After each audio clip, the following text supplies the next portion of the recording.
Hello and welcome to Cricket Adda Presents Cricket Addicts Episode 2.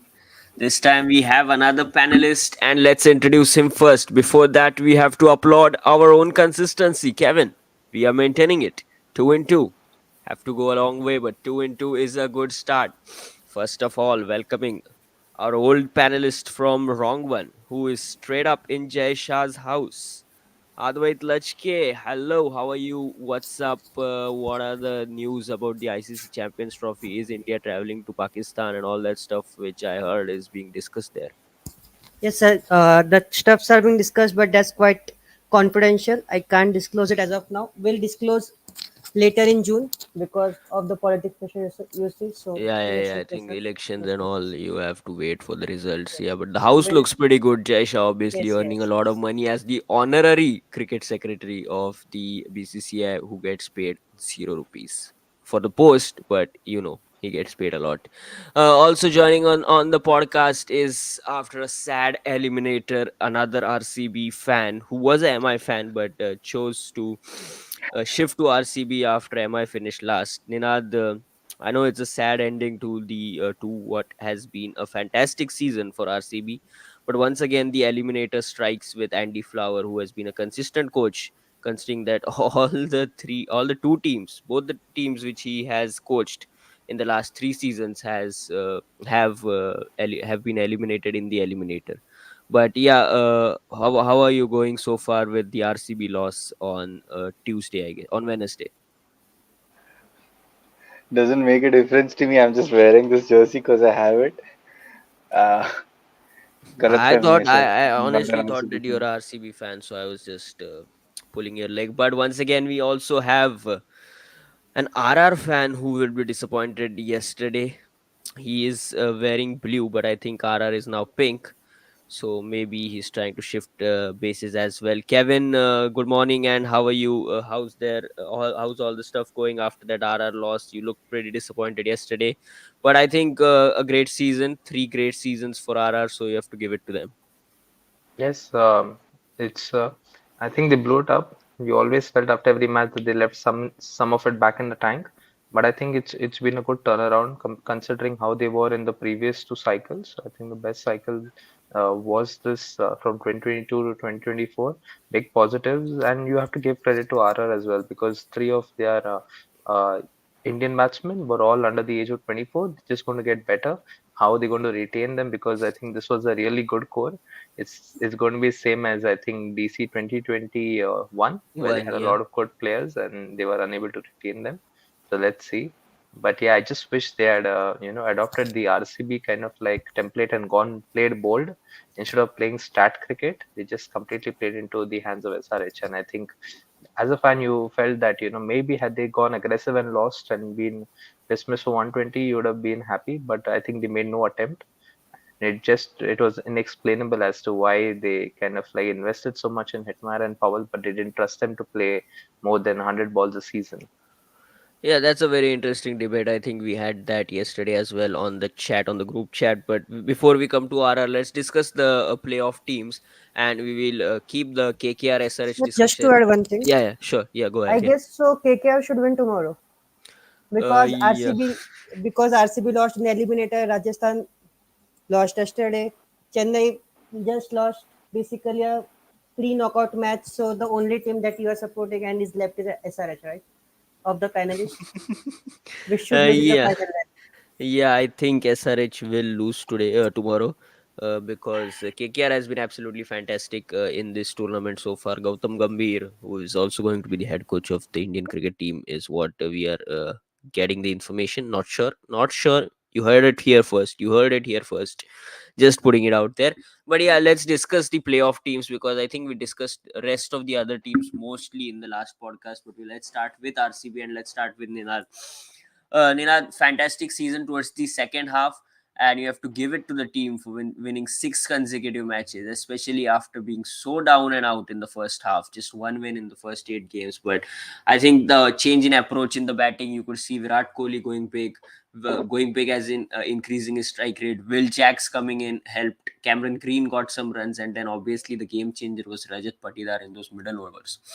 So the key question obviously is what went wrong in the eliminator, and how do you see, which players do you see getting retained for RCB, considering there are 5 retentions. Let's assume there are 5 retentions. We are not sure about the rules and everything, but how do you see the future for RCB with Andy Flower as coach, and players, which players would be retained?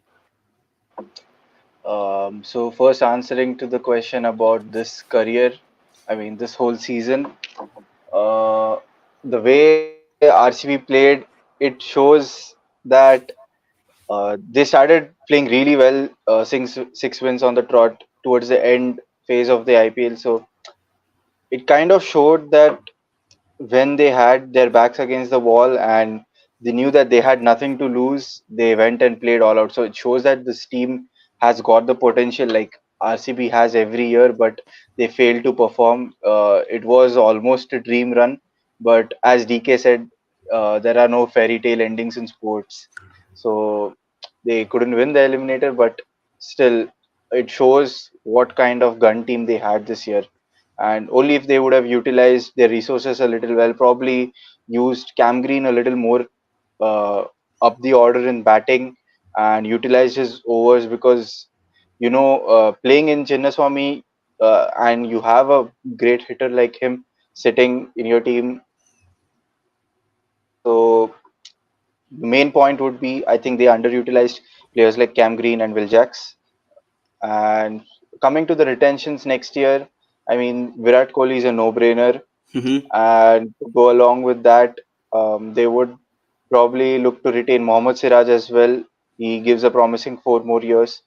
And in the overseas slot, I think Maxwell still, even though he had an off season, you know what kind of player Maxwell is. If he has a good season, he can easily win you 3 to 4 games single handedly in a whole season. And getting that out of a player is a big, big asset. So Maxwell would be my third retention. The remaining Faf would be a little dicey, not sure if he would give you another 4 years. You don't want to end up like Pollard in MI, or MI doing what happened with Pollard. So another 2 retentions, it's tough. I think you rather just retain these three and your core, and maybe Cam Green is another option. They've bought him for 17 crores, so I think retaining him would cost lesser, and the kind of quality player he is, I think these 4 retentions should be enough, and they should look to solidify their team in the auctions. Kevin loves this discussion, so if he can jump in before we go to Advait as well to get his 5 retentions. So, Kevin, let's assume there are 5 retentions. I think you have made it pretty clear that Kohli, obviously, Kohli, you're going in with Siraj, I guess. Then Patidar, Cameron Green, and Will Jacks. That's the 5 you're looking at, Kevin. Yes, those are the 5 that I'm looking at. Mm-hmm. I like. I wish they could retain one of Lomror or Rawat, but I Mm-hmm. think they like it depends on at what price they're getting them. So a much better option would move towards would go towards moving towards Viljacks. You Yeah. require one. I feel in this squad, instead of going for the bowlers, I think going for two all-rounders in Green and Jacks will be a much better option. Yeah, otherwise I think somewhere down the line, Cameron Green can replace Maxwell in the longer run. Again, not a similar all rounder, but pretty much an Australian all rounder who can bat in the top four, bowl 2 3 overs, probably four as going as he goes ahead. And then Will Jacks is the replacement for Faf du Plessis, because he is a top three batter. Mostly will open once Faf leaves RCB, and again gives a bowling option with his off spin. So I think Jacks and Green make a better combination than Faf and Maxwell, considering where they are at their respective careers. Yeah, that will make a better option, but I don't think that RCB would be willing to give 17.5 crores to Cameron Green, Mhm. especially if they're thinking to make him bat at number 5, because that's not a position for Green to bat. We had seen it last year also that even in Mumbai Indians he wasn't performing when he was batting down the order. His true potential came when he started batting at number 3. I guess after that he scored somewhere around 250 runs in the remaining matches. So if they are looking to bat him higher up the order, then they might think to retain him. Otherwise, I guess they should just go in with Kohli, Patidar, Siraj, Maxwell, and Will Jacks, because Maxwell is a guy who can bat at that number 4 or number 5 position. and give you much better results than Cameron Green can, along with his off spin. Yeah. Because I do think that as it's a mega auction, you might even get a player like Cameron Green for around 12, 13 crores, not for 17.5 crores. You might just release him and get him back, considering that it's a mega auction and not a mini one. So just giving 17.5 to one player along with Kohli, because you are even giving Kohli 17 crores. So there's your 35 crores booked already. So that might be Um, too conservative. Yes. Yes, Ninad. Yeah. just a correction if I'm not wrong. They wouldn't have to retain Him Green at at 17.5, right? 17.5. Yeah. The prices will It would vary. be It the will fixed depend on price the, yeah, it given will by depend. BC.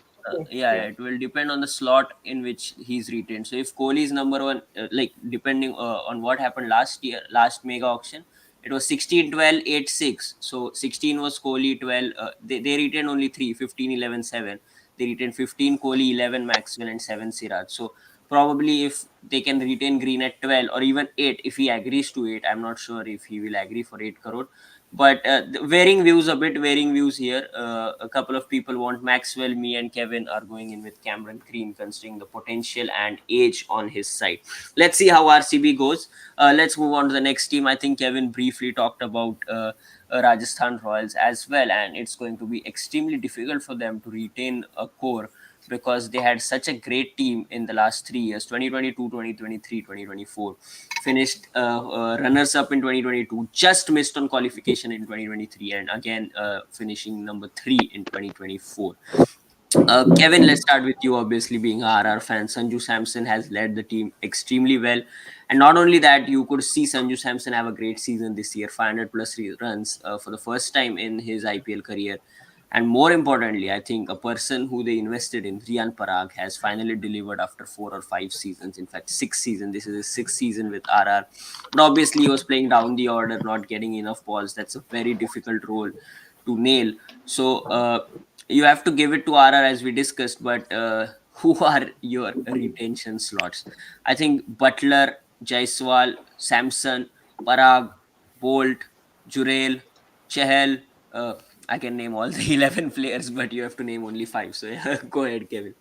Yeah, so it's tough actually because the issue with them is when they built the team in 2022, they got a lot of experienced players for a very good a pace Amounts. bracket. Yeah. So you had Hetmeyer, you had Bolt, and you had Padikkal and even Ashwin, all who came under 8 crores each, because these guys were the fourth, fifth retentions of other teams. So now the way the team is built, I think Josh Butler is good enough for another 2 seasons, and you want that experience. We saw that this RRT batsman, overseas batsman, Josh Butler was the only option that they had was highly experienced. So, Sanju Samson for me is number one, definitely. Number two, you go with Josh Butler. Number three is and four is a toss up between Jaiswal and Parag.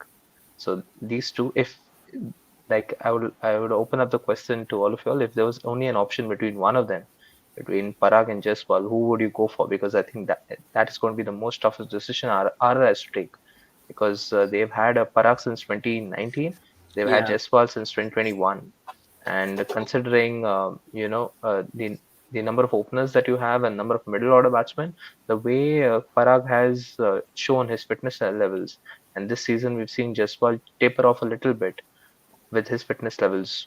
What's the call that you're making? I think they would like to go towards Parag, just because on paper he seems that he can give an all-round option. But if there are only three, I think maybe Parag. But if there are four, definitely Jaiswal.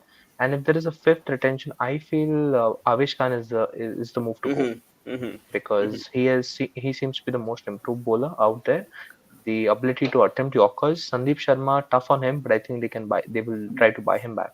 Bolt, I think they might let him go, maybe try to get Nandri Burger in place. Ashwin also, they might try to get him back, but whoever they try to get back is not going to solve the problems of the previous season, because even if you give them 8 retentions and they get back most of their core, you are going to end up with a team which has three keepers and absolutely no all-rounders, and that has cost them. If you go to see, I think this season Sanju Samson was brilliant in his captaincy. And the bowlers, I think the only team to manage, with just five bowling options, they did really well, but the batsmen, I think, let them down. Yeah, Advait, if you can chip in here, I think that debate with Jaiswal and Parag, I think somewhere down the line, Jaiswal came from Test match cricket, so probably it took him time to get adjusted to the T20 format. I don't think it's easy to like shift formats, especially if you're a youngster.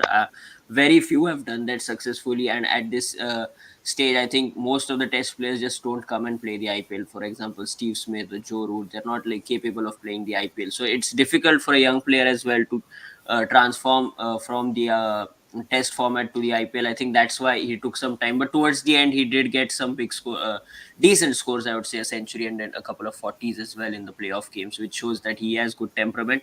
I would definitely go in with Jaiswal because left-hand option, young in age and opener. I know you said that there might be other openers in the circuit going around, like an Abhishek Porel or maybe a Devdutt Padikkal again, who will be in the auction back again. So you never know. But uh, I don't know. I have a bit bias for Jaiswal, I guess. Advait, your thoughts on the five players who should be retained: Jaiswal, Parag, Samson, Butler. Who are you going with? Yes, so according to me, it should be Samson, Jaiswal, Parag, Butler, and Avish Khan, same as the list of Kevin. But Okay. for me, the third number slot should go in for Jaiswal because Hmm. though there are a lot of Indian young openers in the market circuit going around, but if you look at the number of openers which are explosive left-handed openers, I see just the names of Abhishek Sharma and Yashasvi Jaiswal. Hmm. No one comes Yeah. near to the list because in a T20 game, you need someone who Ninad has messaged me saying Ishan Kishan. No, Ishan Kishan is there, definitely. but I don't see that explosive opener as both of them are. He's not. He's Uh, just not up to the mark as of now. He was obviously, around obviously. in 2020, 2021 when Mumbai just picked him up. He was that explosive Mm. opener, but now he also takes some time. Just goes off in the middle overs. He's not that good an opener as of now. As Jaiswal and Abhishek Sharma are. Abhishek Sharma's, I guess this is the first season that he has really shown his Yeah, potential, yeah, scoring this many runs, whereas Jaiswal did show his potential last year to scoring around 600 runs yeah, approximately. And for point that Kevin said that uh, hmm, Sanju Samson did not have as many all-rounding options that he would have liked to. I guess he had the option of Roman Powell and Rian Parag if he wanted to use them, but I don't. But I think that he just don't trust the all-rounders to give him those 2 to 4 extra overs because Powell is a decent enough bowler to give you 2 overs, especially in the middle overs. And Rian Parag has done quite a bit of bowling in the domestic circuit also, so he could have also given you 1 or 2 overs. So between them, you could have squeezed those 3 overs in the middle part, in the middle overs if you had needed them to. But I think that Rajasthan don't like to play more than 5 bowlers. They just want, even if there's a bad day, I will ask my bowler to bowl 4 overs. Interesting point of view there, but I completely agree with both of you, and I think Advait hit the nail on the coffin there, saying that only two left-handed batters have done extremely well, like explosive. The word was there, explosive, and Abhishek Sharma and Jaiswal, and I think Jaiswal obviously seems a bit more, has a bit more range. Has played at the highest level, has taken down bowlers like James Anderson at the test level, which shows you that he has a pretty good technique and temperament. Ninad, do you agree with that five? Just a one overseas player, but a fantastic core of five players: Joss Butler, Sanju Samson, Jaiswal, Parag, and Avesh Khan. Um, Almost agreeing. I would just make a minor edit. It may sound minor by shifting just one name, but maybe major as well. I would swap out Josh Butler and I would put in Yuzvendra Chahal because he's been one of the mainstays of spin bowling in IPL. So and yeah, I think I would have Chahal in my team over Josh Butler because I've already got a solid opener in Jaiswal. He's been playing for the Indian team for quite a while, so he would grow as well. Sanju Samson has been around for a very very long time, so he's also got that experience.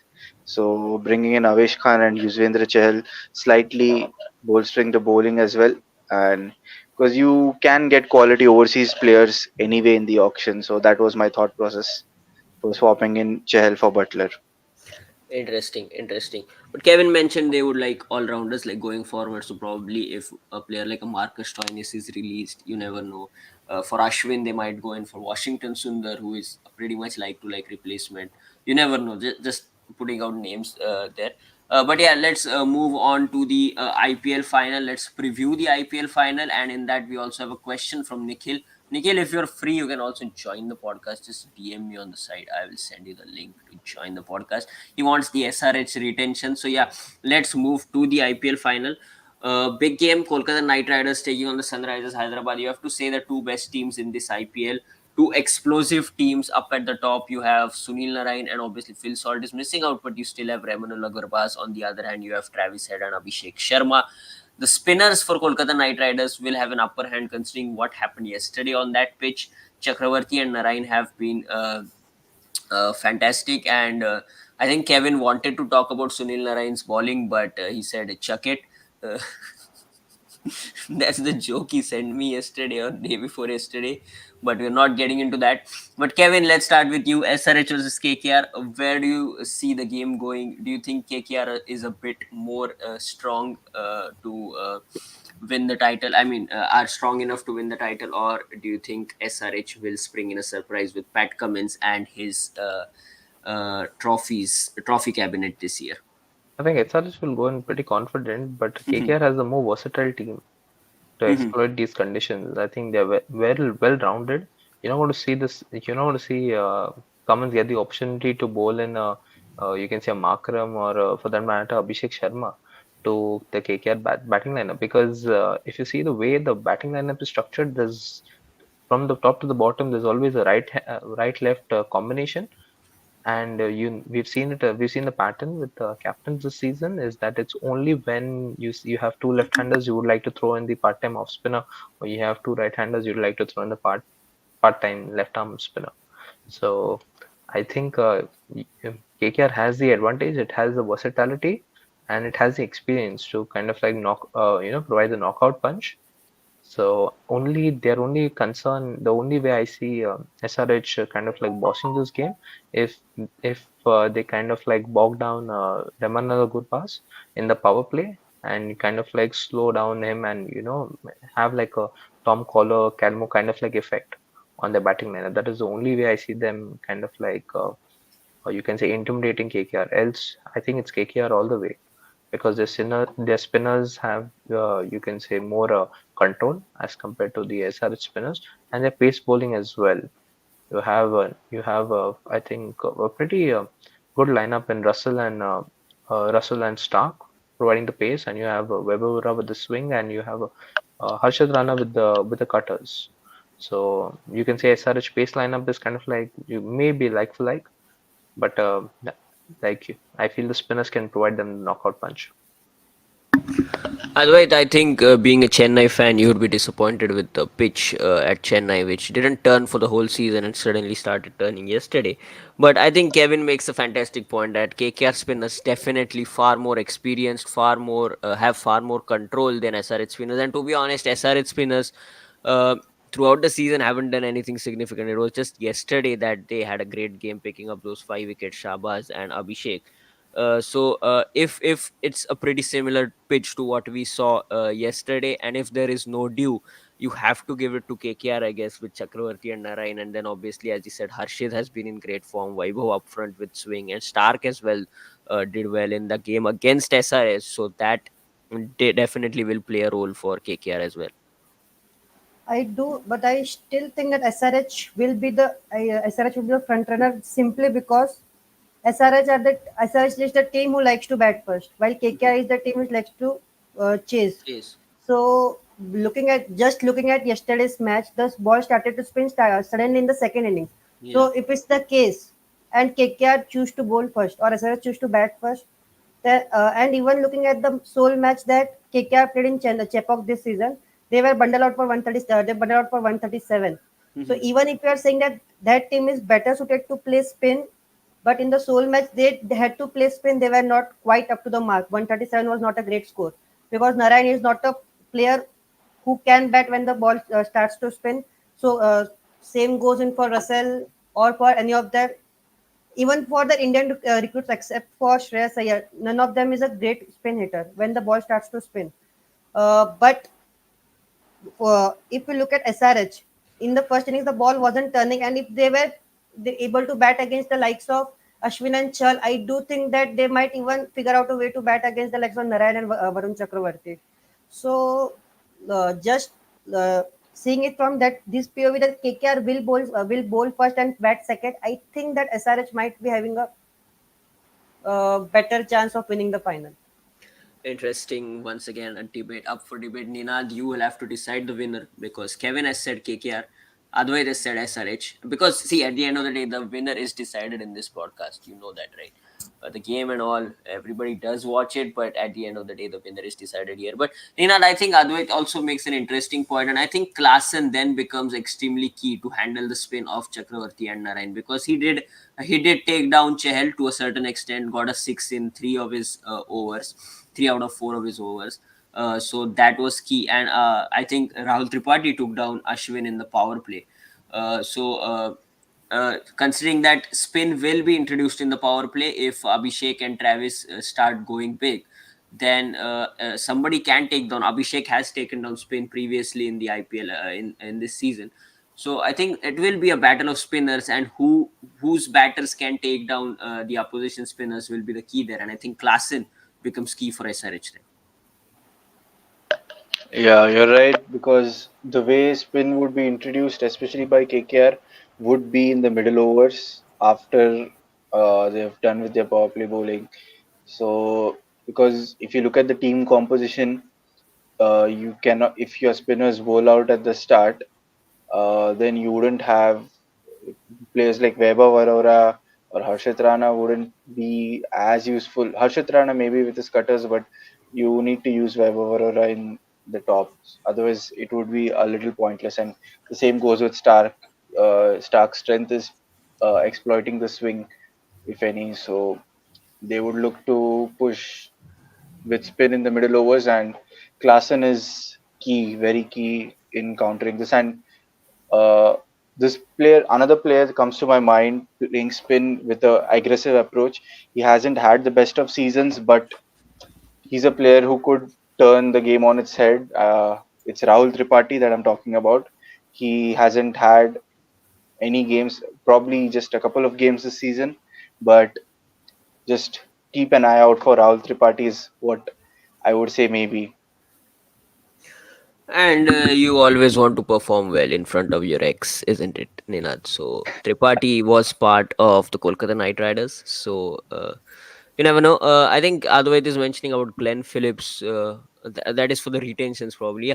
Let's move on to the retentions, and then we will move to the Indian cricket team discussion, which everybody is waiting for, because the big T20 World Cup starts in a week's time. 1st June, I think India play on Bangladesh. India take on Bangladesh in a warm up game at New York. Kevin has already got the tickets for it.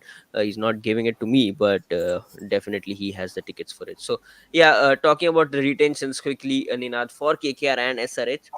Five retentions. If you don't have five, obviously give four names. I'll start off just to give you a heads up. I'll start off with SRH. Say, let's say, I think Head, Klassen, Abhishek seem the three.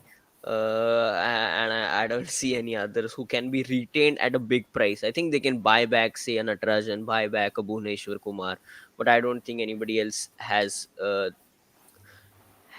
that amount to be retained in. And for Kolkata, I will go in with Shreyas Iyer, the captain, obviously. You have Sunil Narayan and Andre Russell. I think another 2-3 seasons with them you can get. So Shreyas Iyer, Sunil Narayan, Andre Russell. I would go in with Rinku Singh and who are looking at as a fifth, probably Phil Salt. I'm not sure, probably Phil Salt, but I don't think three overseas will be allowed. So they'll have to go for an Indian, and probably Harshit Rana if he's uncapped. If he's uncapped, you might get him retained at 4 CR. Am I missing? Oh, I'm missing Varun Chakravarti. Sorry. Yeah, Varun Chakravarti should be retained. So, yeah, the fifth player there. Ninad, yeah, you are five for SRH and KKR. For SRH, I have named only three. So, you can go ahead and name five. With SRH, I would go with Cummins and Klassen. Mm-hmm. Head, I don't know, he hasn't really played much of IPL and his availability may be an issue. So That's why I'm opting out with him and I see Cummins it the because other way around. I think Cummins won't come next year, considering there is an Ashes later that year, 2025. He will just say that I Mhm. opt out, and especially in mega auctions, these Aussie players opt out, Aussie bowlers opt out. They come in the mini auction because they know they will get a big price. So yeah, just to put it out there, yeah. Yeah, it does make sense, but I would still go with Cummins Hmm. because of the kind of quality he offers, all-round quality with captaincy, and so these are two Abhishek Sharma as well. Obviously, the way he's uh, growing to be a big good player, as Yuvraj Singh keeps saying.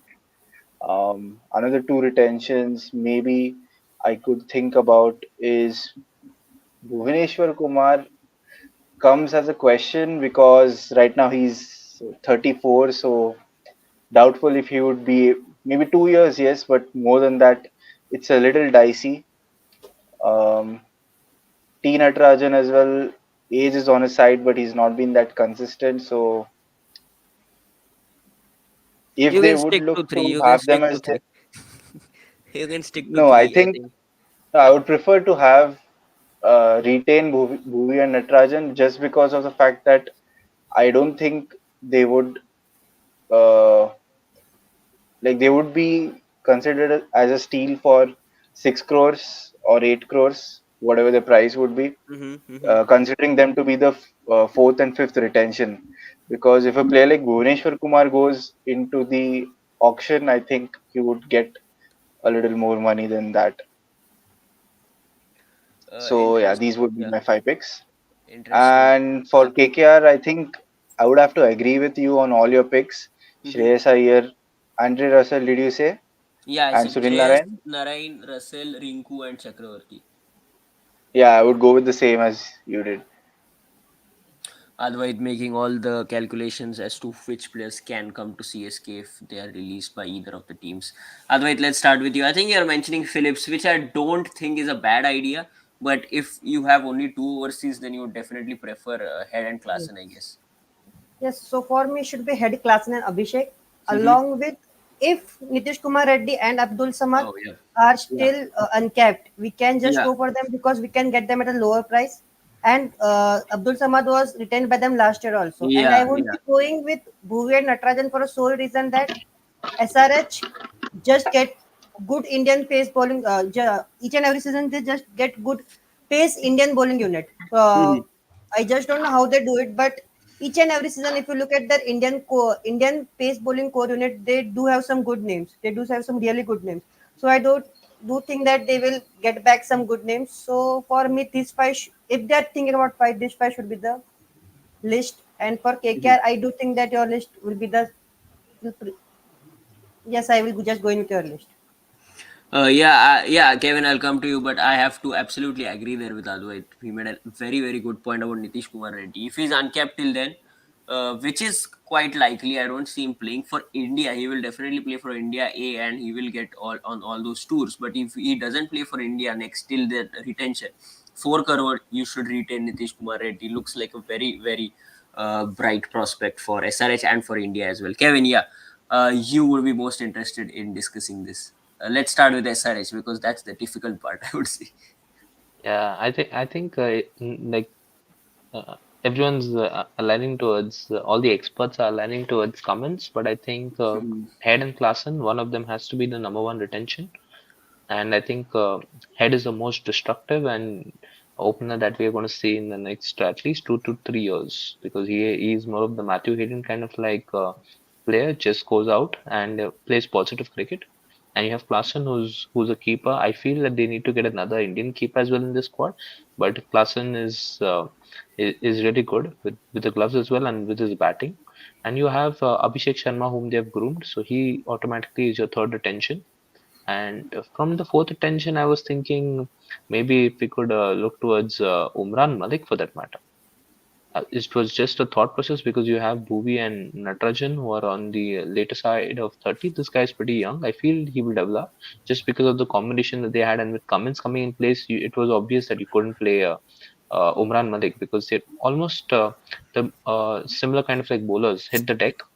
Cummins definitely has more control, but from a pace perspective, I think Umran Malik could have been given a lot of games, but I understand the Hyderabad ground is small and edges might fly, so that can be taken into consideration.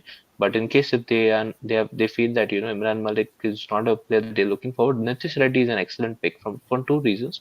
One is just to get the local fans back. He's one time they've got a player who's from the Andhra, and you can say Telangana from that side. So he seems someone who can kind of like has shown that he can play under pressure, and maybe they might look towards even Rahul Tripathi. Depends on how well he does in the final. If he can knock out, if he can provide a knockout punch, I'm pretty sure they're going to look at him and they're going to retain him. Rahul Tripathi for that matter. But it's just touch and go. Whoever they retain, I don't think is going to be kind of like it's going to be an issue, because they're going to they're going to consider the fourth kind of like retention, not a big price bracket. So whoever misses out, definitely I feel they try to buy him back. And the players that they're going to let go also, I think they'll get them at a cheaper pay rate, because they're more on the down rather than on the upswing. And coming back to KKR, I think it's Shreyas Iyer, Russell, Rinku, Varun, and Narayan. I feel if there is only four retentions allowed, KKR is going to sweat. And they're going to sweat on between one of Varun and Narayan. And I feel, despite whatever Narayan has done, I think Varun is something that they should look towards and try to buy back Narayan. Yeah, Just a yeah, change. yeah, I sure. I think that they might go in for Venkatesh Iyer because he has been one of the best batsmen this season, Hmm. best Indian batsmen this, because neither of Shreyas Iyer or anyone else has been up to the mark, but Venki Iyer has been batting quite good because his position is not being settled, but he's being sent sometimes up the order, sometimes down the order, but he has provided some good knocks. So I think they might just consider him also in place of Sunil Narayan, considering age is not with Sunil Narayan at this Yeah. point of time. Yeah, and if the impact player rule is removed next year, then you Yes. need somebody who can bowl, who Yeah. bats in the top six and can bowl. And Venkatesh Iyer does provide that with his medium pace bowling, so that could be an option. They will think about that as well. Yeah, uh, yeah. I think that was a pretty good discussion about SRH and KKR, and I think we answered the answered Nikhil Potney's questions as well. SRH retentions, very difficult to answer, but I think three we agree with: Klassen Head and Abhishek. And then Nitish Kumar Reddy is somebody we agree with, because considering that he will be uncapped, they could retain him in 4 crore. The fifth retention is up for debate. How likely do you think that the impact player rule will be lifted next year? I personally think that it will be removed next year, because of the outcry from most of the Indian senior players. It was Rohit Sharma on one of the podcasts, Virat Kohli in one of the interviews, and then some of the bowlers have also come out and said that they don't quite like it. So probably that would lead to removing this rule. But you never know. You never know with what Jai Shah is thinking. I think that only Advait can answer. So probably if we can go to him directly, Advait, what is Jai Shah thinking? Yes, I. If India wins this World Cup, then this rule will be will just go out. I feel if India loses, the rule will go out. I guess Yeah. if they win, this rule will go out because then Jesha needs to listen what Rohit needs to say. Okay. Interesting. Ninad is doing some calculations down there. I don't know what he's doing. RCB is out of the tournament, just to give you a heads up there. But yeah, let's come to the T20 World Cup, which starts in a week's time. Absolutely no break for the cricket players, also no break for us as well, because we work extremely hard to get the player to go and watch all the matches, and we should also get a break. But I'm not complaining. Every game is important, and Pakistan has finally announced the T20 World Cup squad, Kevin. We were waiting for it. Finally, I think today is the last day to tweak your squads or announce the squads. And Pakistan, let's just quickly go through their squad. Babar Azam, captain. They just keep changing captains, right? Like, wasn't it Shaheen Shah Afridi 6 months before? 6 months ago, it was Shaheen Shah Afridi, but I read today that he has rejected the vice captaincy as well. So let's see. Sayyam Ayub, I'm a big fan of him. I saw him in Australia in the Test series, and he looked good. Mohammad Rizwan, the wicketkeeper, obviously, who bats at a phenomenal strike rate of 127. Uh, Fakar Zaman, who bats at number four. Azam Khan, the wicketkeeper again, who is pretty popular with his big hitting. Usman Khan, Iftikhar Ahmed, Imad Wasim, Shaheen Shah Afridi, Shadab Khan, Mohammad Amir, Abbas Afridi, Naseem Shah, Haris Rauf, Abrar Ahmed. Looks like a pace heavy attack to a certain extent with Shaheen Shah Afridi and Mohammad Amir, and then you have Naseem Shah and Haris Rauf as well. So you have four paces there. And obviously, you have a couple of spin options in Abrar Ahmed and Shadab Khan and Imad Wasim as well. So they have covered all the bases, but the explosiveness in the batting obviously is questionable, considering that Babar and Mohammad Rizwan will bat in the top three. Kevin, first thoughts on the Pakistan squad before we move to the India squad? I'm very excited with the pace attack. Mm-hmm. But I don't see how they can fit in. You can say Mohammad Amir, Naseem Shah, Shaheen Shah Haris Afridi, and Rauf. Haris Rauf, all Yeah. four into the playing 11. Yeah, because if they can do, it'll be exciting. Like because Mohammad Amir has the experience. He's the only bowler who played in the 2010 T20 World Cup in this squad. So and I think most of them hadn't even yeah, they were born actually. I don't can't I don't know about yeah Pakistan ages, but yeah, I think they would have been born by that time when he was bowling then in the West Indies, and I think he delivered when Australia were around 180, 190, he delivered a maiden in the Mm-hmm. last over. Mm-hmm. So yeah, I'm excited about that aspect, but I won't be surprised even if he's dropped because you have Naseem Shah who can play both the outswingers. You have Shaheen Shafridi who brings it in, and you have Haris Rauf who bowls in the death. So you got your three bowlers in there. You and Shadab Khan, I think will make it to the side because he is their or you can say vice captain, and he is the most stable middle order batsman that they have along with Iftikhar Ahmed. I think they both will play the all round option, and maybe they might lean towards either Abrar Ahmed or they lean towards Imad Wasim for experience to provide the spin. So yeah, but as you Yeah. mentioned, So yeah. the So top right order now, is a little right now, if you know that Pakistan and England are playing a T20 match right now as this podcast is going on, so that would give us an idea. And I think they have gone in with Shaheen Shah Afridi, Haris Rauf, and Mohammad Amir. They have left out Naseem Shah, which I don't agree with. I see him as a very good bowler in all three formats. As you said, that outswinger, he bowls at 140, 145 at times, and his bowling is difficult to pick for most of the batters. So I would have liked to see Naseem Shahi. Unfortunately, got injured before that big ODI World Cup, which costed them a lot. So that's the combination which they are going in with. And obviously, Imad Wasim and Shadab Khan, as you mentioned, the two spinners, and they have Azam Khan in the batting lineup as well, along with Iftikhar Ahmed, and the top four, as we said, Sayyam Ayub, Babar Azam, Mohammad Rizwan, and Fakar Zaman. On the other hand, just quickly talking about the England squad, they have left out Sam Curran, which is a big news, I would say, because no left armor. They have Reece Topley, obviously. They have Reece Topley. But we talked about Harry Brook, Liam Livingston, that discussion, Kevin, I think, which was off the record. But they have gone in with Salt, Joss Butler, Will Jacks, Johnny Bairstow, Harry Brook, Liam Livingston, Moin Ali, and then the four bowlers in Chris Jordan, Jofra Archer, Adil Rashid, and Reece Topley. So I think Mark Wood will come in for Chris Jordan once he's fit. I don't think he's fit so far from what I heard from Josh Butler last time, that he's getting fit and should be fit in the next couple of games. So Mark Wood will come in for Chris Jordan, but I think the rest should remain same, considering for the T20 World Cup as well, yeah, I'd because like to just put in my inputs. I yeah, yeah. hope just because England is a top-heavy, Hmm. you can say right-handed dominant batting lineup, Yeah. I presume that that's the reason they're playing Mohammad Amir, or they're playing him for the experience. I'm not pretty sure with that Hmm. aspect, Hmm. but yeah, like I would like to see Naseem Shah, but I'm not grumbling or quarreling in case you have Mohammad Amir bowling with Shaheen Shafridi, Yeah. and I feel that will be the lineup to bowl against India as well. You have both two left-handers trying to target it into Rohit Sharma's pads and Virat Kohli's pads, and we've seen Virat Kohli flick it, but I hope Rohit Sharma as well kind of like delivers. So yeah. Yeah, that's the big game. 9 June, India taking on Pakistan at New York in USA. Kevin has the VIP stadium, VIP stand tickets, which he's giving out for free. You can contact him anytime to get the tickets if you are in the US, obviously. We talked about the batting, but let's talk about the bowling. And I think Ninad will chip in here with his analytical tools.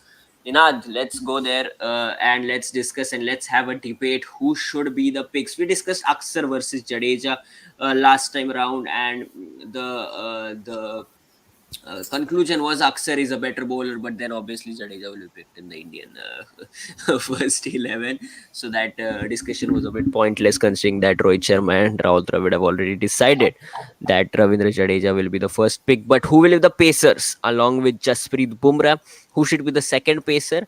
And if obviously if India play all three pacers, then India have only three pacers in Bumrah, Siraj, and Arshdeep Singh.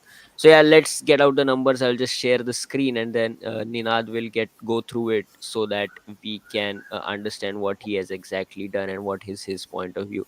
So yeah, Ninad, can we start with this screen? All right, yeah. Yeah.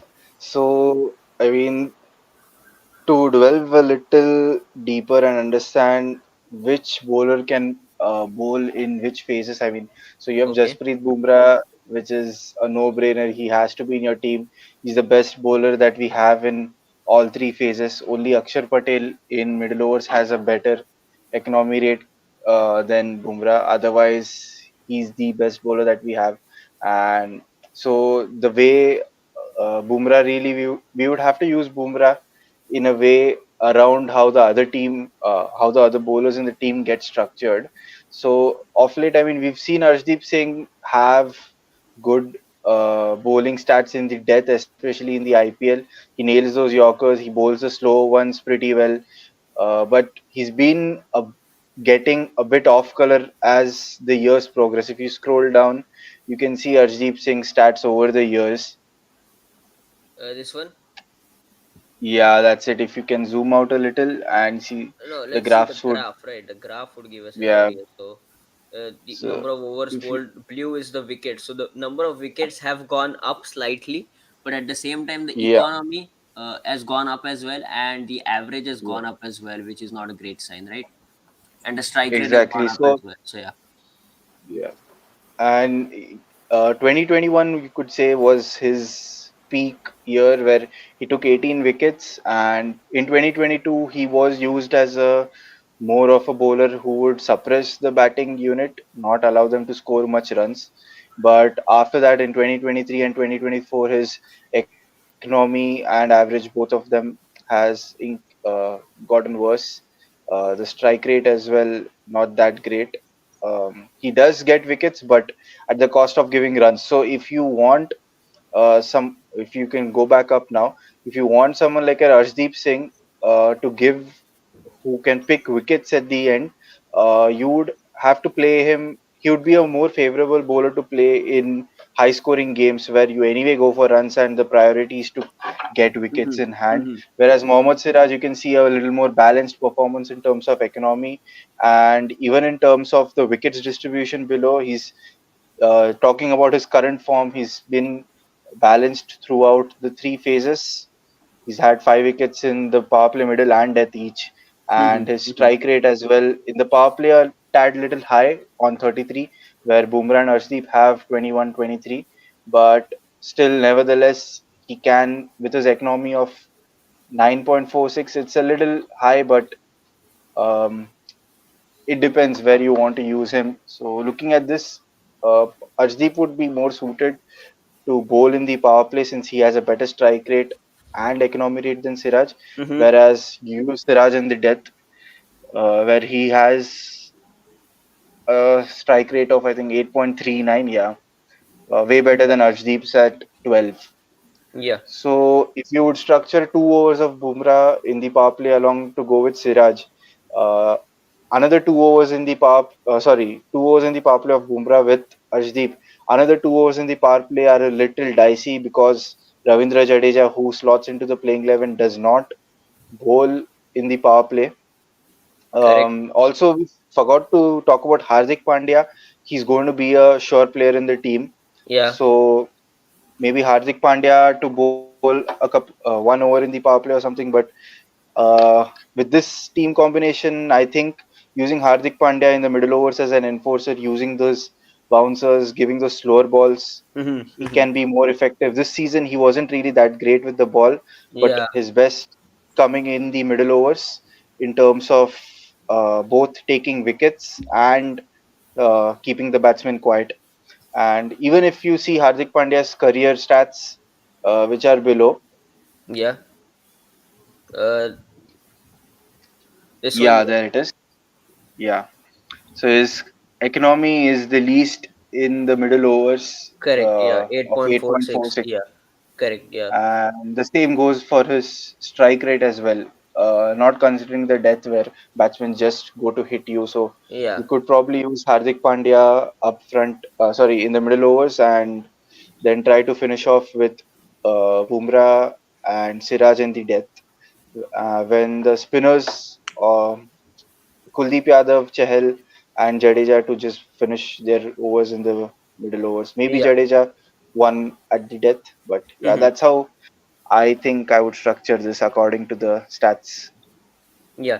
So yeah, this is a very interesting debate which we'll come to now as we get in Advait and Kevin as well. So as Ninad mentioned, the power play bowling will be key because if you're playing three spinners, then the middle overs is pretty much covered. You have Kuldeep, Chahal probably and Jadeja. Kuldeep and Jadeja are pretty much given. And then as Ninad mentioned, even Hardik with his slower cutters on the slowish wickets in West Indies can be used in the middle overs.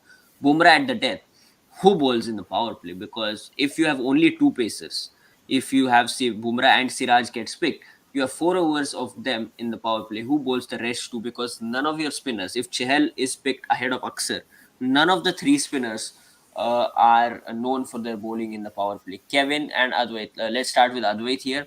Uh, do you see power play bowling as a major concern for India?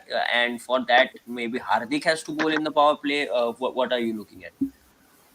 I won't be in USA. I guess India will go into three pacers. All Hmm. three will be playing in USA. So Okay. Arshdeep will be bowling at the top along with Bumrah one, and might be Siraj bowling one or two at the top. But Yeah. as the tournament progresses and we get in the second half, second leg, that's where the things get interested. Yeah. Interesting in the West Indies league. I think that Arshdeep will play just because of the longer boundaries. You can use Hardik Pandya in the death where there are 5 players allowed outside the circle, 30-yard circle. So with that protection, you can use Hardik and ask him to bowl the slower bouncers or the slower cutters into the pitch and target those longer boundaries. So that might be possible because I don't see Hardik bowling two or three in the power play. So if Hardik's not bowling two or three in the power play with neither Akshar playing, so Jadeja doesn't bowl in the power play, neither does Kuldeep and nor does Chahal. So if none of your spinners bowl in the power play, Hardik not bowling more than one in the power play, Bumrah not bowling more than one in the power play. So you do need a bowler who bowls in the power play, and that's where Arshdeep will be helpful if he can give you 3 overs, giving just 25 in the power play and picking 1 or 2 wickets up front. So I do think that Arshdeep should be played ahead of Siraj, just because of his power play bowling. Yeah, Kevin, that's a very interesting debate. And first of all, we thank you, Ninad, for all those stats and all the numbers which he gave us. But right now, as well, like as I said, Pakistan are playing England, and the fourth over has been bowled by Imad Wasim, left arm spinner. So you have a spinner to bowl in the power play. England will use probably Will Jacks, can use Moeen Ali as well if required. Each and every team somewhere has a spinner. Like New Zealand will use Mitchell Santner. You know that in the power play if required, especially if two right-handers are opening, just like for Yeah. England right now, Butler and Salt are opening. So there, I think India do not have that option where they can use a spinner in the power play, and that's going to cause an issue. I think Adwai did structure somehow that probably Arshdeep bowls in the power play and Siraj in US where all three pacers play, that problem is solved. But if you're playing three spinners, Kevin, how do you structure the power play overs? Do you have to go to Bumrah two, Arshdeep or Siraj to whoever is playing, and then who bowls the rest two? No, if you're playing three spinners, it's a give and take. That Hardik Pandya has to bowl in the power play. Hmm. And I was just revisiting old files, and I came across the West Indies series. I think it's not been talked about that India played last season, and you saw Hardik Pandya bowl in the power play. I think Mukesh Kumar was Ashdeep Singh was there in that series, and Hmm. he was playing two spinners, Bishnoi, Chahal, Kuldeep as well, with Akshar bowling a lot in the power play. I understand Akshar is not going to be there, but just because I don't see him playing, honestly, even though the only game I see him playing is against England because they're right hand dominant. But besides that, if there's an opportunity to play three spinners, I think they would want Chahal to play in. But if in case they're not playing Chahal, then Akshar becomes a power play bowler in that matter. And I don't think it'll be effective for India, but I don't think Akshar would want to do that because you just by having kind of like 12 overs of yours being spin with some of it in the power play. Akshar is a good bowler, but he's not a you can say a run stopper in the power play. So it might backfire because most of the I've seen Akshar bowl well to right-handers in the power play, but the way our oppositions are structured, they each of them have a left-hander and none of them are going to play cautious. It's we've seen the overseas have a overseas players they have a structure where the moment the right matchup comes up, they just take in the single and they kind of like give it to the correct matchup to go and get the runs. So irrespective of whether we have a third spinner or no, I'm pretty sure that Hardik Pandya is going to bowl in the power play. I don't I hope he doesn't bowl the first two. I hope it's always going to be Bumrah. But the way India plays, it's going to start off with Siraj, Bumrah, then third Siraj, maybe a fourth, then you bring in Hardik and you keep Bumrah towards the end. But I don't think that is the right way to go about it. Bumrah has to bowl one and three, Siraj maybe two, four Hardik, five Siraj, and six Hardik. That has to be the first 6 overs of the power play. Then you get in your spinners, and then after that, based on that, you shuffle in. So I'm more of Hardik Pandya being the attacking bowler. I think he's going to be that sandwich between whatever the team expects. So you kind of like budget 4 overs for 40 for Hardik in every game, and you play in your you can say your batsman accordingly. That I think should be the strategy. So those economies which Ninad was kind enough to show, I think they're going to be this. They might just stay in the same way. But there's nothing for that we can do. Hardik. That is the way the For team is Hardik. structured. Yeah, yeah. I Yes. think that. Yeah. Advait, yeah. Yes, Go ahead. yes.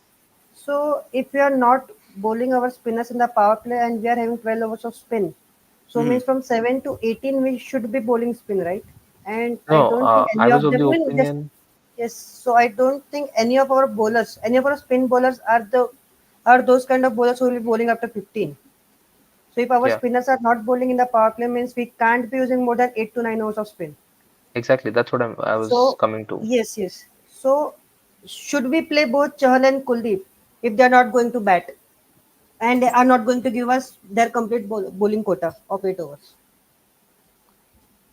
I think the main issue is that we can't drop Jadeja because if we could drop Jadeja, Akshar was straight in into the team because he has played in West Indies and I think he has scored some match-winning runs as well in the West Indies.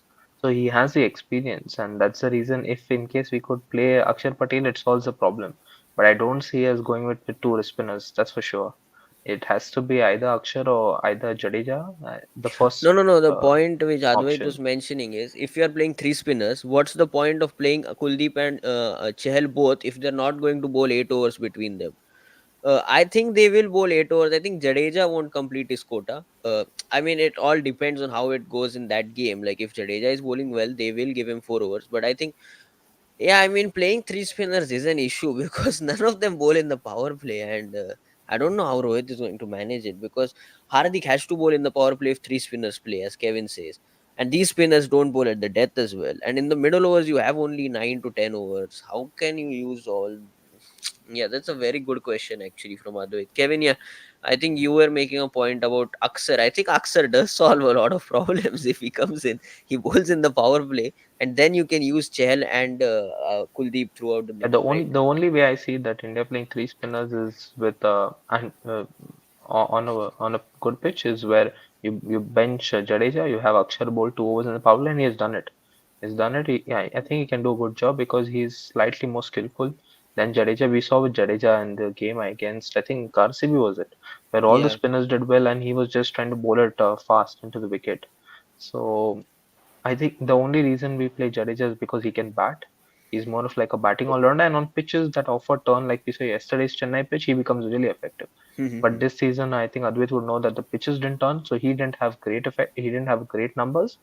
So it's tough. Like, but I feel that the if I was going to play a fantasy auction, I think Chahal would be my least bid player because I don't see him kind of like playing because even if there are three spinners, the way the Indian team structured, you definitely want to play Akshar, then Jadeja, and then kind of like fully. So yeah.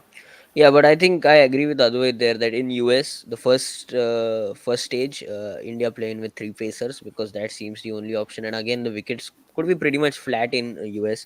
Obviously, you never know, but that's what we are expecting. And once we go to West Indies, that will be the key question for India because they not only play stronger sides, they might also have to tinker with their side, which could cause an issue. And as usual, India is not going to win the T20 World Cup. So this discussion towards a certain extent is pointless because once again India will lose and then I'm just joking.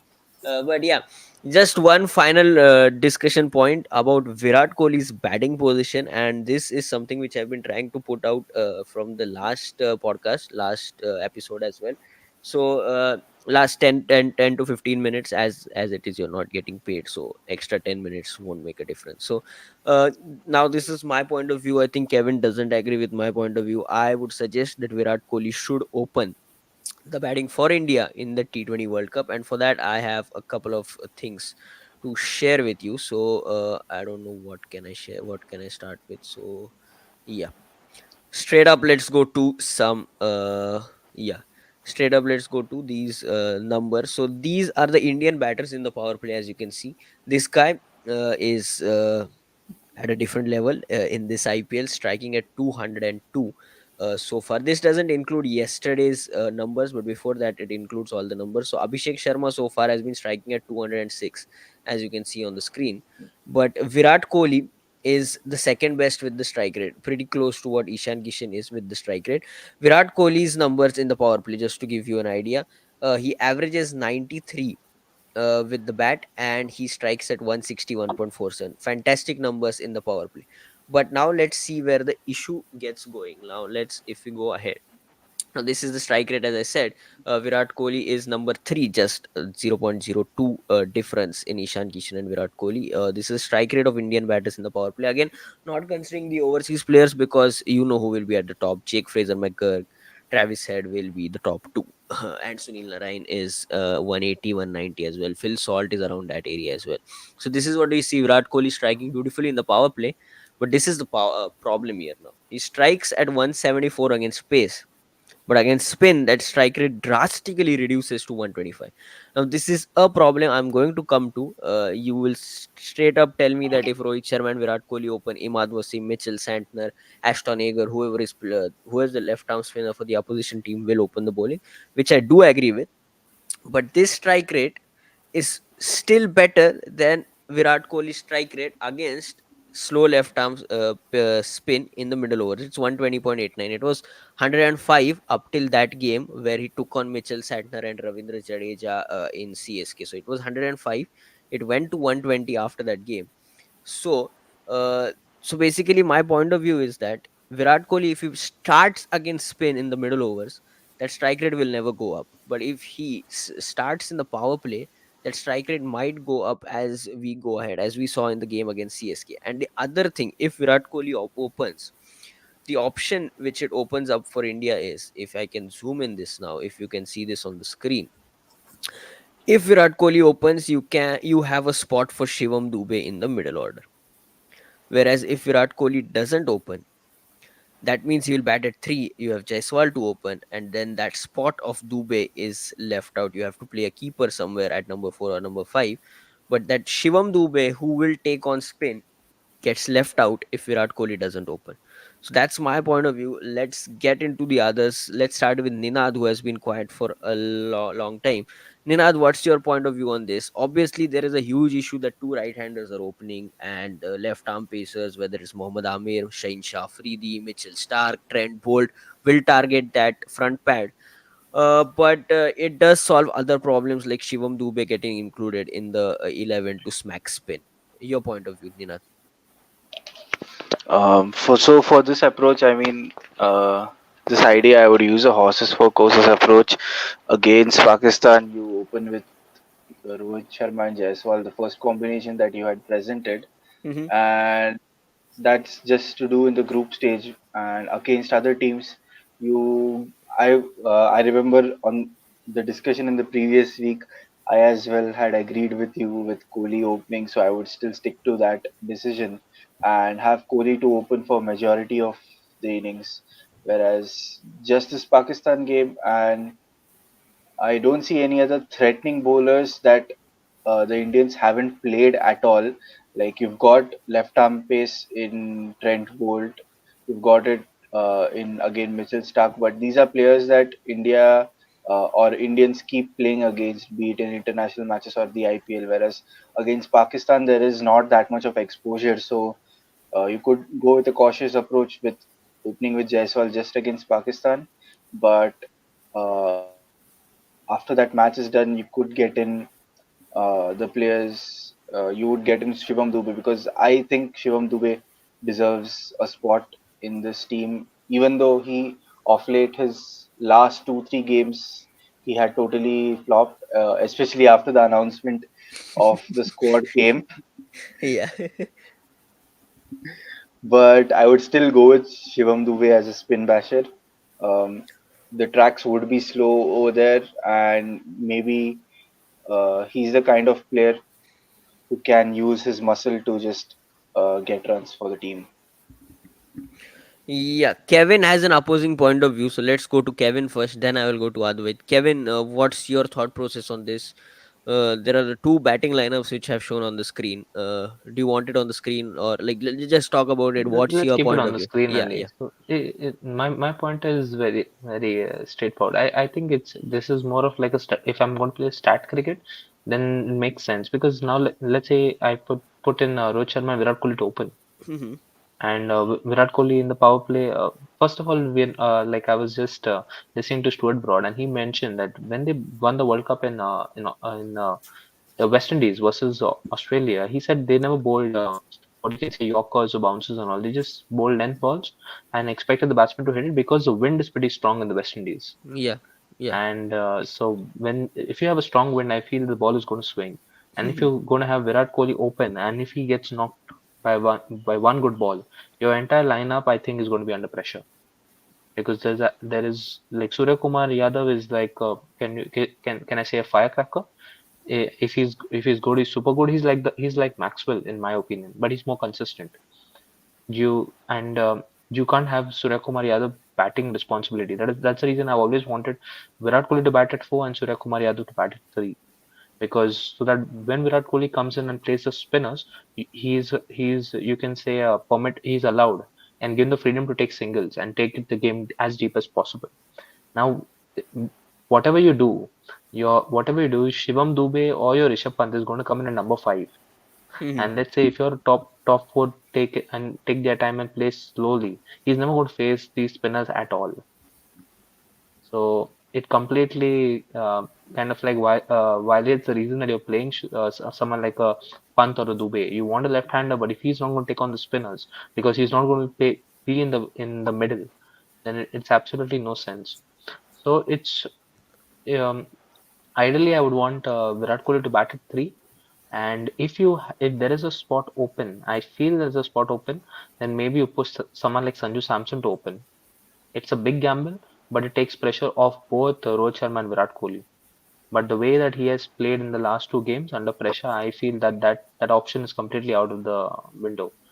Because when it mattered the most, he kind of like despite the entire season not losing wickets to spin, he's thrown his wickets. The shots that he has played, I think, have completely like put his selection case down you know, uh, down the old files. So kind of like it's touch and go. I think ideally India would have wanted to play some practice games, just try out the combination because when the numbers that you showed look very good, but the fact that we don't consider is that he's batting in Chinnaswamy. Hmm. And so the moment you remove out those stats and you see the way he's performed, I think you'll kind of like get a completely different opinion on that aspect.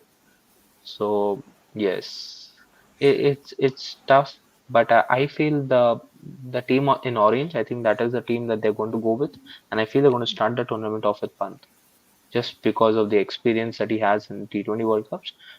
I think he's played in T20 World Cup, the experience that he has, and I think they know, and just to keep the continuity going in. We saw Samson play in West Indies also in the T20s, and I think me, despite being his biggest fan, I was very disappointed with whatever he did. Just got 150 in the ODI game, but nothing to show for. So for for India, I think Surya Kumar Yadav and Rishabh Pant, whoever plays, has to take off pressure as much as possible of Virat Kohli, so that he has that stature that he can take on the finishers in the death. I just hope they don't promote Ravindra Jadeja for the right hand combination. I Left just hope hand he's combination. left hand right hand combination. I Yeah. hope he's secure at seven. Yeah. Yeah, so Kevin's point of view basically is, Advait, if you can come in here now. Kevin's point of view is that if Kohli does open, which is the green side on the right side, and if say Shaheen Shah Afridi gets the ball to swing, which he's talking about, because there is wind in West Indies and the new ball, obviously these are highly skilled bowlers, they can get the new ball to swing for the first couple of overs. If they knock over one of Kohli or Rohit Sharma, especially Kohli, then the batting lineup which we see, Surya Kumar Yadav, Samson slash Pant, Dubey, Hardik Pandya is under extreme pressure, which is quite right, which I agree with Kevin. But at the same time, if you open with Jaiswal and Kohli bats at 3, he will take his time in the middle overs, which is again a concern for India. And they will throw spin at him in the middle overs. And if Surya Kumar Yadav is not batting with him, if Rohit Sharma is batting with him in the middle overs, they can't even get those boundaries or sixes, which there is a possibility of them getting that in the power play. That's why I wanted the green side. Advait, if you can come in here now, what's your point of view on this and how do you see this going? If Kohli wants to play in the team, then he must open Hmm. because, as you said, that Kohli struck out 105 against left-arm spinners, right? Yeah, And correct. in the match, even in the match against Chennai Super Kings, I don't think that he was hitting center. He was hitting center for those odd boundaries, but he was even playing those dot Dot deliveries balls. against him. Yes. Correct, So he correct. was Yeah. hitting a 4 and a 6, and then there was a series of dot balls, like 3 to 4 dot balls. So in that over, there used to come just 6 to 7 runs. His most of the runs came against Ravindra Jadeja, who was not a left-arm spinner that day. He was more of like a left-arm medium pace bowler. He was Yeah, just throwing in the ball. He was not looking to turn the ball, which won't correct. be the case in West Indies, where the ball would spin. The spinners would look to turn the ball. And given those type of pitches, I don't think he would even play at a strike of 105 because he would be thinking that I won't be having an impact player down the order. So my batting would be till only 7, with Jadeja Correct. coming in at 7. So he won't be looking to take down the spinners. So the only position for him to take down the spinners or the bowlers would be at the top, where the chart shows that he's batting at somewhere around 160, 160, 165, Yeah, which is a yeah. good strike rate for Virat Kohli to bat. So I think that he must open the innings if he wishes to play in the team. Otherwise, he would just drag down the team to a total of 160, 170, where again there would be a case that our bowlers weren't good enough to defend a 170 while the pitch was a 200 to 20 pitch. Yeah. So yeah, there are varying views here, and I think both have their point of view pretty much clear. I'm not disagreeing with Kevin, because if Kohli gets out in the power play in the second over, then the Indian batting lineup is under pressure because it's fairly inexperienced. Even though yeah, Hardik and Jadeja have played at this level and played a lot of cricket at this level, but you want that player Kohli till the end, till the 15th 16th over, because the opposition is scared. Yeah, Kevin, coming. Yeah, my point is it all comes down to approach. Just imagine Virat Kohli trying to be aggressive, losing his wicket, or Rohit Sharma for that matter trying to play aggressive and losing his wicket. And then you have someone like, let's say, Surya Kumar Yadav and Rishabh Pant trying to knock it down, playing the singles and playing the anchor role. And then Virat Kohli looking to the coach in the dressing room saying that, dude, I could have played this role much better. Like, Yeah, why am I trying to be play explosive and these guys take their own time? And because when Pandya for that matter has this kind of like a role, the way he's played in Gujarat and Mumbai, though I don't think he had any kind of performance. So it's all on the approach that they want to play. I think if Virat Kohli plays aggressive, loses wicket, but the guys coming after him also do the same thing. That way, I think it will serve the team much better. But we've seen it with India. My only fear is the way the last time I saw Rohit Sharma and Virat Kohli bat together was the T20 World Cup. Both didn't take any chances. Uh, if you go a little back, I think the game against New Zealand, both didn't take much chances. When they took chances, both lost their wickets to spin. You don't want to see something like that because both of these giants, you couldn't drop one without dropping the other. That is the reason you dropped both. Now you brought both of them back for the same reason. So it depends. If Rohit Sharma says, I'm the bigger guy, let me go for the shots, you take your time if you require it. And if they play that kind of brand, then it is pretty fine because Virat Kohli is, I think, 3 time the highest scorer in T20 World Cups. He has the experience. You don't even if there's someone like there's a good spell happening out there. he should be given the freedom to kind of like, play it safe and then take it out big. But you can say it all depends on the team management and how they want to structure it. And for me, the big key is Surya Kumar Yadav. I'm not happy with the form that he is in, but if he is okay to play 15 ball 30 cameos, I think it will help the team much better. Yeah. Yeah. Just to add to Kevin's point, I guess that to the point that if Kohli gets out and then is looking at the coach and asking why am I not playing that anchor role, right? I guess the answer should be that Pant and Sky both are more proactive players than Virat Kohli in against the spin. If there's a bad Mhm. ball to it, then both of them would look to hit and can rotate the strike much better than Kohli against spin. Because if Kohli takes down spinner for a six or a four, he's not looking to take single. He's just looking to defend the balls.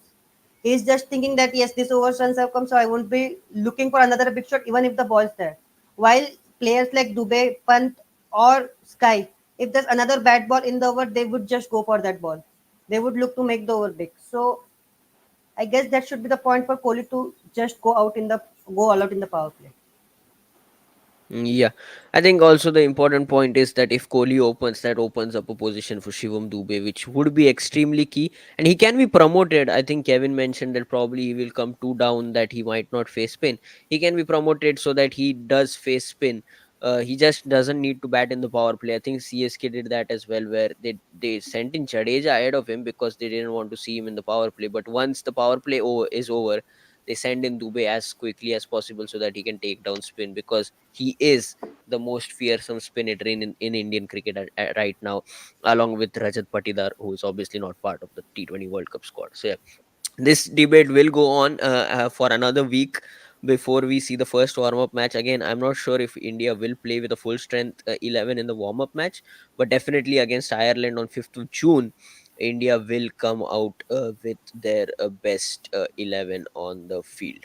So that's something which we will have to wait and see what happens, whether Kohli opens, whether Kohli bats at 3, whether Jaiswal finds a place in the 11, or whether Shivam Dubey finds a place in the 11. Let's see. But as of now, it's a very, very interesting debate. Give your point of view as well in the comments, or just DM us on Twitter or on Instagram, and we will discuss it in the next upcoming episode as well. This is a weekly podcast, so hopefully we'll be back next week as well. And Kevin has also given some fantasy auction tips as well. Will all 15 play a match in the World Cup? Yeah, the warm up match, all 15 can play. Oh, are you asking will all 15 get a match in the World Cup? Yeah. I don't think so. Aksar is not going to get a game, right? I do think the Jadeja will get injured somewhere in the middle. See, all Pacers are playing, so that's 12 there. If I don't think about the keepers, I don't know about the keepers. If say Punch starts, then Samson might not get a game. But if Punch starts failing, then Samson might get a game. So it's pretty difficult to answer that question. Let's If take a call. Let's take a call. Do you think 14 out of uh, 15 are going to play? Yes or no? 14 out of No, I 15, don't think. if Kohli opens, then Jaiswal doesn't play a game. So I don't Yes. think all 14 will play. I think 13 will get a game. Ninad, how many players of the Indian squad will get a game in the T20 World Cup? India plays a minimum of 7 games if they qualify for the Super 8, which they should considering their group. So 7 games, four in the first round and three in the Super 8s. So 7 games minimum. How many players out of the 15-man squad will play? I go in with 13. I think I would go in with 14, considering only Akshar Patel may not get a game. The reason is I think Jaiswal will get a game, and the thing with Sanju Samson is since Pant being recovering, I think they might just give Samson a game against one of the associate nations. Advait, So it what's could your just try number? out 13. different combinations. 13. 13 for me, Either 13 for Advait. yes. Yeah, yeah, go I ahead. think Samson won't play. He won't play a Mhm. single match. Yeah. And either of Jaiswal or Dubey won't play a single match, depending on who plays the Who first match. opens? Yeah, who opens? Yeah. Kevin thinks all 15 will get. No, no, I feel all 13. I feel Chahal is not playing a single game again. I think Either Chell will Chahal or play. Akshar, Chahal or Akshar, one of them is not going to play, and Mhm. Dubey and Samson, may one will not play. So 13 Okay. will. 13 will play. Yeah, 13 will play for sure. We'll discuss about the 14th and the 15th as well. Because see, the 16th man, obviously, you all know, is Advait Lachke with Jaisha. So he might as well get a game. You never know. Yes. Against USA, 12th of June. You might see him on the field, and the podcast will be live from there. But yeah, that's it for today. Then episode 2 of Cricket Addicts with 3 Ds and 2S and 4 Ts. The spelling is right. You might question me, but that's what ChatGPT gave me, so it's right. Yeah.